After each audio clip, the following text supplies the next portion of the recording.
खुद से मुलाकात करके किसी भी समस्या का समाधान आप चुटकी बजा के कर सकते हैं। अक्सर जीवन में यही होता है कि कोई भी विषय, समस्या या परेशानी हो, हर कोई उसके लिए दूसरे को जिम्मेदार मानते हुए खुद को बहुत बड़ा ज्ञानी मानता है और उसको लगता है कि इस हल का समाधान वही निकाल सकता है।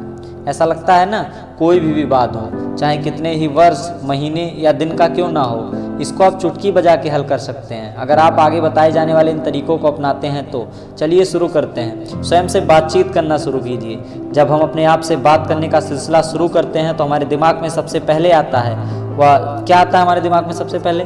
वह किसी वस्तु, व्यक्ति अर्थात जड़ जीवन, किसी से भी जुड़ा हुआ आता ही है, जिसके प्रति हम अपनी समस्त इंद्रियों सहित आकर्षित होते हैं।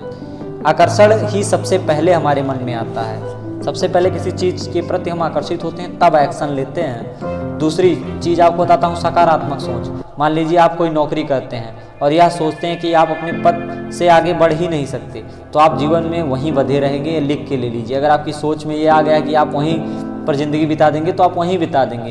लेकिन यदि आपकी सोच यह है कि आपको सर्वोच्च पद देखना है, आपको जैसे मैं इस कंपनी में काम कर रहा हूँ, मुझे इस कंपनी का मालिक बनना है, मैनेजर बनना है, सर्वोच्च पद देखना है, तो मेरा यकीन मानिए आप कुछ दिन बाद, समय लग सकता है, लेकिन आप वहाँ बैठे हुए पाएंगे आप अपने आप को। सोच आपको हमेशा बड़ी और सकारात्मक रखनी चाहिए। खुशी और गम चुंबक की तरह होते हैं, एक के आकर्षण में खुशी आती है, दूसरे के आकर्षण में गम। जरा सोचिए, जब आप किसी सुबह अचानक गाना गुनगुनाना शुरू कर देते हैं तो आप दिन भर गुनगुनाते ही रहते हैं, और अगर कभी कोई पुरानी दुखद सोच हावी होती है तो पूरा दिन दुखी रहते हैं, पूरा दिन दुखी हो जाता है।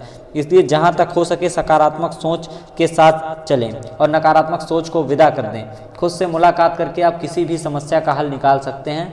बहुत जल्द नई जानकारी के साथ आपसे फिर मिलूंगा, तब तक के लिए जय हिंद, जय भारत।